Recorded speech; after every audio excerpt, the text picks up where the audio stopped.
Welcome back to Great Day for this Monday. It's the 6th of July and time for the Monday morning race review to get you caught up as all the activities that happen over the long holiday weekend. Let's start off with activities from Thursday night at Iowa State Fair Speedway. The Sport Mods were one of the three divisions that were in action at the Iowa State Fair Speedway. And a great run by a couple of guys. Austin Kaplan and Glenn Gladson Jr. put on a heck of a battle. Austin Kaplan ends up winning his second of three races in a row on Thursday evening. Karl Chevrolet Dirt Trucks, they were also one of the three divisions that were running on Thursday evening. Here we got Anthony Morrow getting turned just a little bit, stack things up just a wee bit. Everybody dodging the bullet here. He ended up continuing.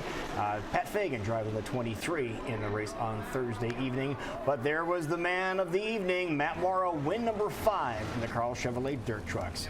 And then a 4-wide parade lap at Iowa State Fair Speedway as the Sprint Invaders were in town. A lot of guys, a lot of the big names from Knoxville Raceway, including the 18 of Ian Madsen, were there, and Ian Madsen showed why he was the main guy. But watch this. This is our friend Jamie Ball as the race just gets started and tumbles over again. Now watch this. He goes over into turn 4. Pieces fly over the fence.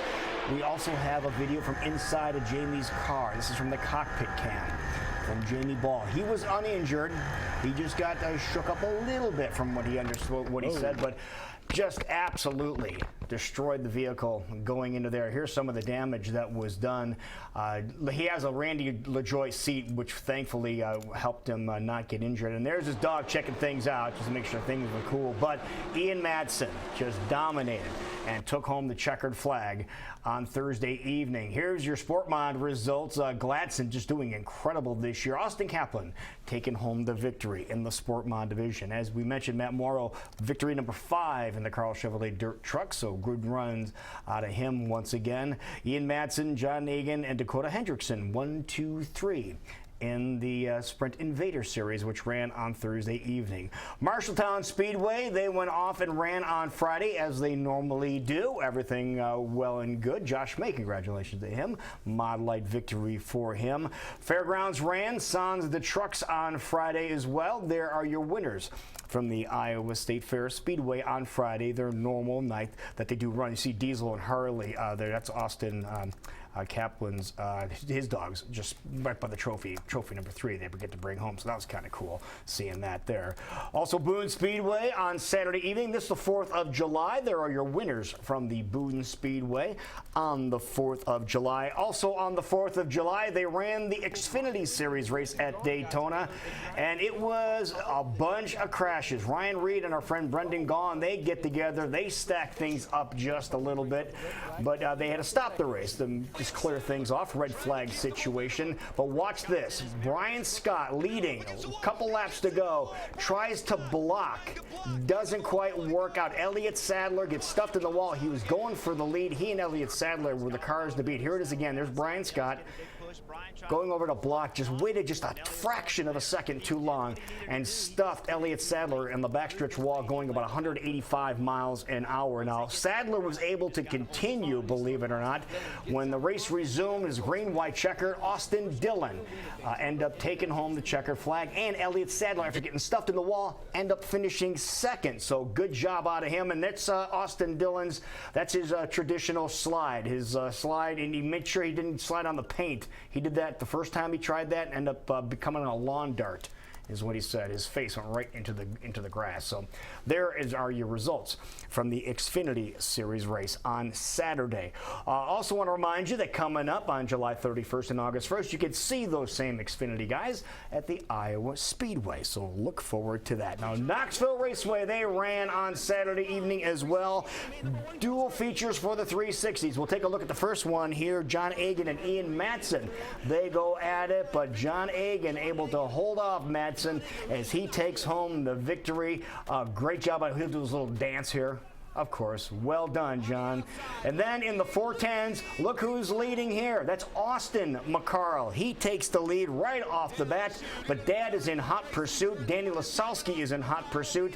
Dad says, you know what, son, I'll let you lead here for a little bit, but in just a matter of seconds, Terry McCarl takes the lead. There's Danny Lasowski in the 2, Terry McCarl in the 24. They went toe-to-toe for the entire race. But when it was done, Terry McCarl broken back at all. Remember, he broke his back about a month ago. He was able to hold off Danny Lasowski in his repeated chargers and take home the win at Knoxville Raceway. Look, he's going to get pushed into victory lane. Now watch what Terry does here. You got Mike Roberts there with the microphone. He's going to go try to kiss him there. He's going to go grab, he tries to kiss the flagman is what he tries to do. But it's very funny. Doug is like, get away from me, McCarl. See Brian Brown coming in there congratulating him. There is Terry McCarl. There's the dude on the left. And, of course, we have Ian Madsen was over on the right. So, Terry McCarl, congratulations, man. Good job out of you. After your injury, he is back and stronger than ever. So, there are your victors. Justin Henderson ended up winning the 360 number 2 that end up running at Knoxville Raceway on Saturday evening. Also going on, I want to get you caught up as what happened with the F1 series. They ran in Great Britain. It was the British Grand Prix, and their native ended up winning his 3rd British Grand Prix victory, Lewis Hamilton. Congratulations to him. Also yesterday, Stewart International Speedway, they got done last night. There are your winners. From Stewart, you can see Shannon Anderson, one of the hobby stocks, Jason. So now the world is right. Yeah. Okay, just so you know. And you're saying, well, my God, you didn't show any cup action. It started at 11:42 local time. Couple of what they call minor. Now, this looks like a minor crash. Well, there's Carl Edwards getting rear-ended in the 19, almost gets up and over. Then we have a melee here. That is Matt Kenseth in the 20, Casey Kane in the 543. That's Richard Petty's car there with Eric Almirola. So that looks like a bad crash. But that is nothing compared to what happened. Green, white, checkered flag. Dale Jr. takes the checkered flag, but this is what happened behind him. Watch the number 3. Holy cow. The number 3 of Austin Dillon gets airborne, turns midair and hits the catch fence. Parts go flying through the catch fence into the crowd. The car came almost to a stop. Now here's a video from the crowd right at the start-finish line. It came right at you. Now, the car was upside down. Dale Jr.'s crew ran out, which you're not supposed to do. There's Brad Keselowski hitting him even after he landed. Keselowski's crew ran out, even though they're not supposed to do that. They gave thumbs up to the crowd. Jr. gave both fists in the air. Jr.'s first thing that was said was, how are the guys who crashed behind me? He did not really care about the victory. We want to know how everybody was behind him. In case you're wondering, Joey Chitwood III confirmed 13 fans were examined, 8 declined treatment, 5 were treated. 1 was transported to a local hospital. They were treated and released. The other 4 were treated at the Infield Care Center, and they are okay as well. But just minor injuries. One guy got dinged in the head with a piece of metal, but it was not anything of substantial weight. So that was good news there. So there you have it. The big finish just ended a couple of hours ago, folks. There are the results from the Coke 400. Now, I like to point out things that most other people don't. You see the big Coca-Cola bottle in the middle? Got it, because it's Coke 400. Look in Junior's left hand. He's got a Mountain Dew, because that's one of his sponsors. So he made sure the Mountain Dew was represented. And finally, one other thing I want to show you. Look at this. Our buddy Rico Abreu. He ran Knoxville quite often. A really super nice guy. Stands 4 feet 4 inches tall. He won his first NASCAR race on Saturday night in Columbus. Congratulations that to Rico. That is an unfair weight advantage. No, I was listening to NASCAR radio on had to be Sunday as they're getting ready for the race, and they talked to him. Skinner's talked to him. Mike Skinner and Angie Skinner talked to him, and he said that one of his big concerns was shifting. He's never shifted. He ran sprint cars, and sprint cars are like go-karts. You go and you stop. There's no gears to go through. And he said the big thing was shifting, and at first you think, well, he's not used to shifting a 4-speed or whatever. No, his arms are so short, the angle of the shifting, he couldn't reach up to shift the gears.